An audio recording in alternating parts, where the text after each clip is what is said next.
And we're live. Hello, it's Bill, the Knee Pain Guru. Today, what is today? Today is Tuesday, August 31st, 2021. How's everybody doing? The world's kind of a crazy place. Okay, today we are going to talk about how to create comfort with severe osteoarthritis and meniscus tear.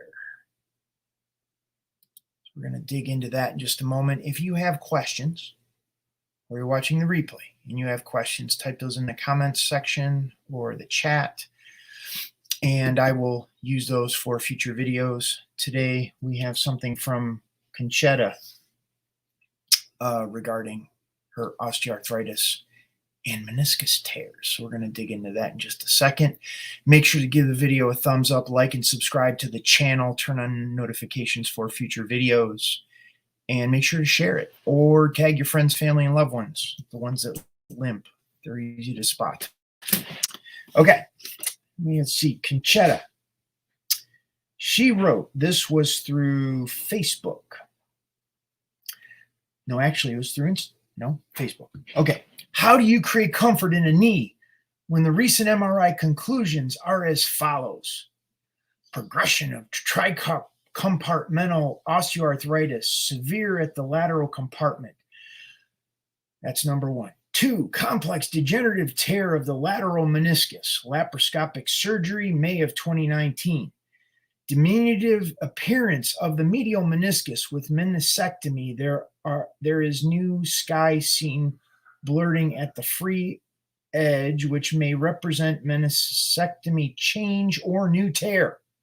Number 4, small joint effusion and tiny Baker cyst. She continues to write, I am 54 years old and only about 5 to 10 pounds overweight. I work out 4 to 6 days per week trying to beat this osteoarthritis. I lift weights, mostly machines, because I am so limited and weak in my legs.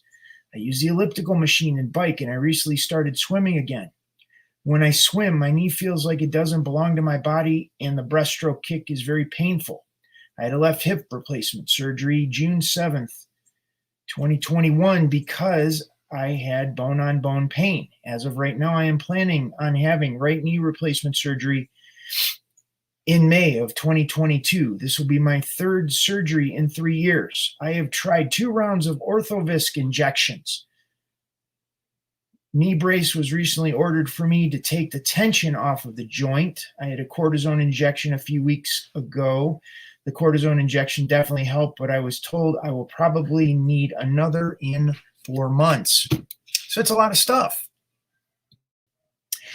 And yeah, double downing on stuff that doesn't work. That's Conchetta, but then actually that is a lot of people who suffer with knee pain, and they're doing all of this stuff to try to avoid it getting worse, not stopping for one moment to go, what you're doing isn't working. Because if what you were doing was working, it wouldn't be this bad.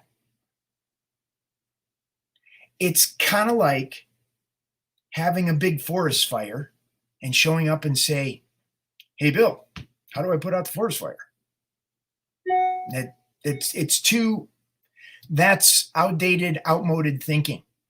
We have to take a step back and we have to start putting little tiny baby steps in place that begin to stop this process. It's like a show. It's nuts. And what ends up happening is for whatever reason, accidents, injuries, surgeries, traumas, whatever happens, and this is why getting out of knee pain is the physical part is easy. It's the mental part is why I do these videos. The mental piece, because to continue down this path just makes the situation worse. You got to get, that's like step 1. That's like the 12-step process for AA. You got to admit you're an alcoholic. You got to take the first step and go, what I'm doing right now isn't working. And until you take that first step, there's no way in hell I'm going to be able to help you. That's the reality of what we're dealing with. Now, even though Conchetta has all this stuff going on, there's some strategic things that we can begin doing to set up the conditions so her body can begin to relieve the pain. So her body can begin setting up the conditions so her knee has the opportunity to heal. And that's the big piece. If you don't get to a place where you're going, what I'm doing isn't working, then nothing I'm going to say after that is going to resonate, is going to make any sense. But I need to know the secret combination of the exercises to strengthen my leg so the knee pain will get better. It's not exercise. It's not. It won't get you there. We have to change the patterns that are going on in your head first before we could get to go with what's going on in the knee. Your level of awareness has a complete disconnect with your reality of what's going on. There's a complete dumpster fire going on in Conchetta's body. And we're only talking about her knee. I guarantee you there's stuff, well, she had a hip replacement, so we know that. And I'm not saying this is like bad on Conchetta or bad on anyone else that's listening to the video, but you got to get your head out of your middle nostril and go, this isn't working. I got to do something different. And until you get to that place, that's where you have to go, okay, what do we do? That's when you can start moving forward. And that's what's going on in your knees. Now, it was the same thing for me. I had to dislocate my knee 4 times before I went to the doctor to find out what the hell was going wrong. Like, I get it. Everything I'm sharing is what I went through first. Like, I had to screw it up first to get to a place of going, oh, that's not working. So if you have questions, please state those in the comments section. But there's 3 steps. They're simple steps, but they're the most difficult steps you will take, especially if you're in a situation with Conchetta, like Conchetta is, with everything that's going on, the osteoarthritis, the degenerative tear of the lateral meniscus, medial meniscus with meniscectomy, small joint effusion, which is swelling, and a tiny Baker cyst. So you got all this stuff going on.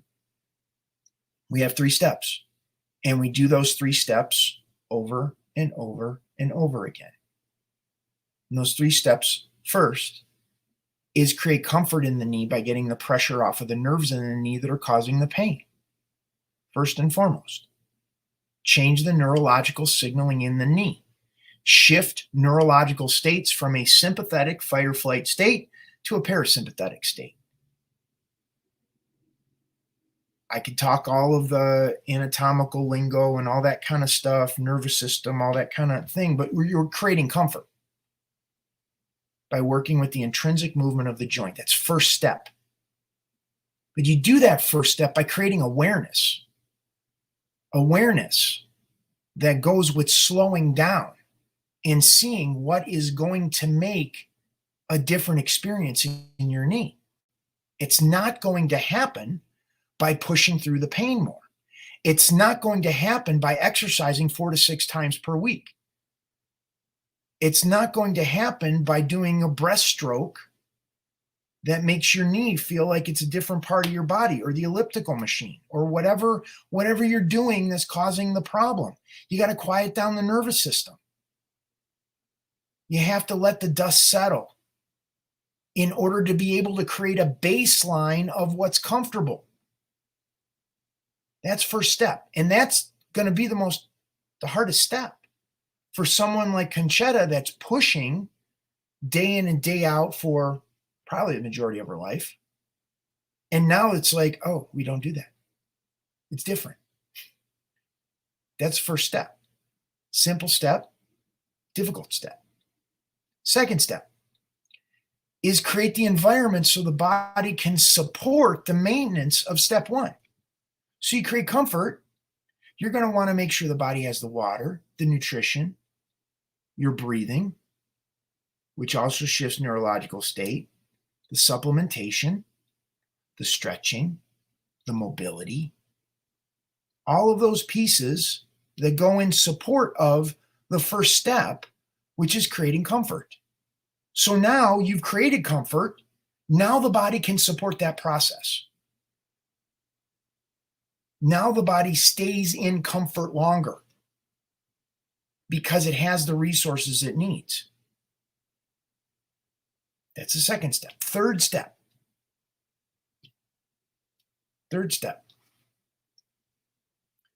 is the mindset. Because the moment somebody like Conchetta gets to a place and like, oh, my knee feels a little better, I'm going to go push it again. They go out, they jump the shark, and they put the knee back in pain. That we just started the process for it to be able to heal, for it to be able to feel better, for it to be able to get better. And they're like, oh, it doesn't work. So, first step, create comfort. Second step, create the conditions that support the comfort that you created in step one. Step three is your mindset. Your mindset that's going to support the process, that you're going to be patient enough and disciplined enough not to do stuff that's going to sabotage the comfort that we created in step one. It's a little bit of a gimme. When you break it down like that and you look at the body, you're going, oh. So if you have questions, type those in the comments section. Tag your friends on Facebook. Share this video with your friends, family, and loved ones in the limp. Let's see. Next steps. It's like, okay, cool, Bill. Now what do I do? And this is maybe a little pet peeve of mine, is that people are like, okay, what do I do next? Well, does this work with, you didn't say osteoarthritis, or you didn't say regular arthritis, or you didn't say chondromalacia. You didn't say patellotendinitis. You didn't say patellotendinosis, or it's my right knee, or it's a Baker's cyst in my left knee. And people will come up with all the different diagnoses that doctors give, and they'll be like, well, this doesn't necessarily apply to me. I just had knee replacement surgery, or I'm going to go for knee replacement surgery, or I just had arthroscopic surgery, or I had ACL surgery with patella replacement, or I did ACL surgery with a hamstring graft, or I did ACL surgery with the cadaver. And it's like people will think of all the ways to sabotage themselves that what I'm talking about doesn't apply. And that's what I use on future videos, because it's like, okay, you create comfort, the knee feels better. You set up the conditions, the knee feels better longer. You avoid the self-sabotage, and now we're going in the right direction. Okay, so here's what you could do. Action steps. First step is to sign up for my newsletter. Doesn't cost you a thing. Starts working with your mindset in terms of giving you a different perspective on a daily basis. Healing your knee is not going to happen in a day. It's not going to happen in a week. It takes time to change how you've been thinking a good portion of your life. So that'll be your first step. Second step, if you want to have a conversation, I do consultations. We can take what you're doing, we can break it down into baby steps to go, okay, what do you got? Who you dealing with? Who you got local to you? How can we put that together in a strategy for you? Whether that includes or doesn't include myself and my program. That's what we do. And then the third thing you can do is sign up for my group coaching program. Simple. We have 2 calls per week, Mondays and Thursdays. I have all the videos in a members area on my website. You tell me where your knee hurts. Like with Conchetta, I have tons of questions for her as far as where her knee hurts and how to address it. Right knee, left knee, front of the knee, back of the knee, inside of the knee, outside of the knee, above the knee, below the knee. And we zero in, and I got a specific video on how to create comfort in that part of your knee. I give you those. That's your homework. You start relieving the pain in your knee between now and the next time we talk. And then on that next call, you check in. You say, okay, hey, Bill, I did modules 1 and 2, and that my knee felt springier. Felt a little bit of relief. I did module 40, didn't notice a thing. Modules 22 and 23 relieve the tension in my hips and lower back. That's the quick start guide that you get no matter when you sign up. As soon as you sign up, you get access to the quick start guide. You start relieving your pain, literally. And then on the next call, we tweak and adjust it in. We go, okay, what worked? How did the pain move? How did the pain change? How did the pain get better? How did it get worse? All of that, no judgment on it. I just need to know, because then we see how to tweak and adjust what you're doing to make it more effective. So it's a process. We build a relationship with where you are, where you want to be, and are you seeing those improvements? And we need to make, there's a lot of nuance in our conversations, because if you knew what to do to get your knee out of pain, you wouldn't be watching the video right now. That's the reality of it. The docs and the physical therapists would have the answer for you.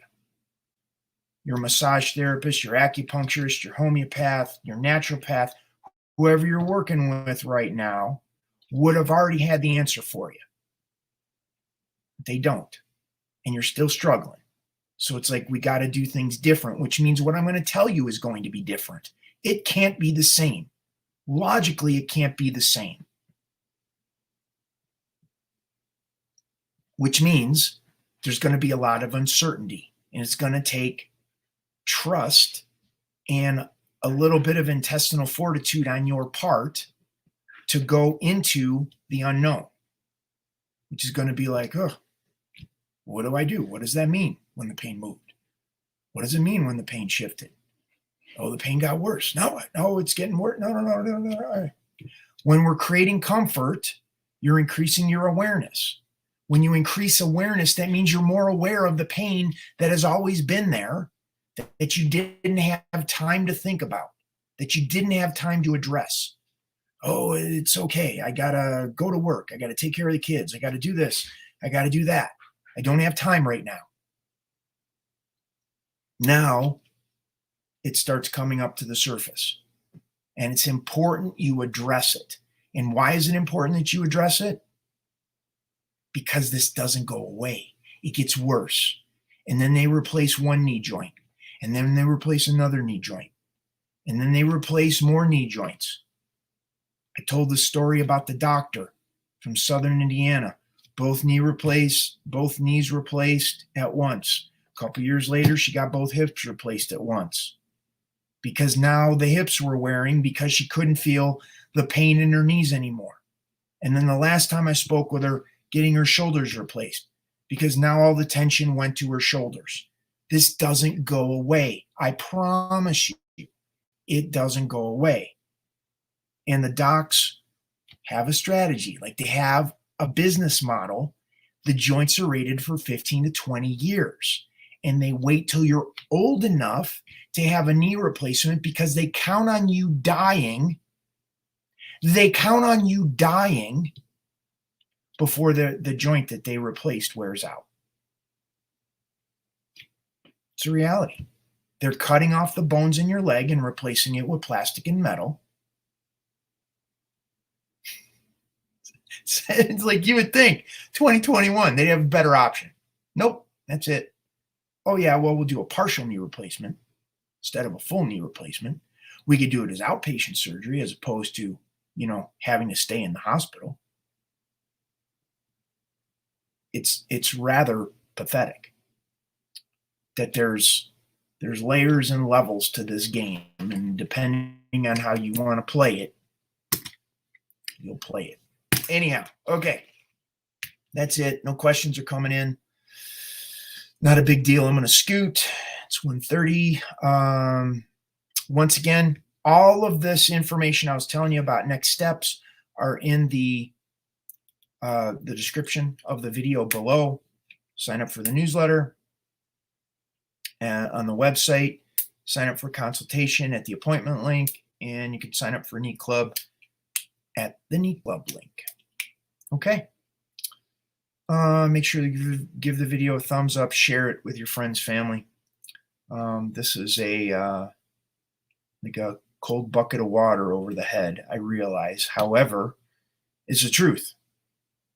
Everything I'm speaking is truth. It's everything that has happened to me over the past 22 years and what I've observed since my own knee injury, surgery I had, ACL reconstruction, and the clients that I've worked with online for the past 13 years. So that's what we got. So Conchetta, there you go, whether you liked it or not. Anyways, thank you all for being here. Appreciate you very much. I'm gonna scoot. Here, I'll play a video for you. How about that? I'll play a video for you.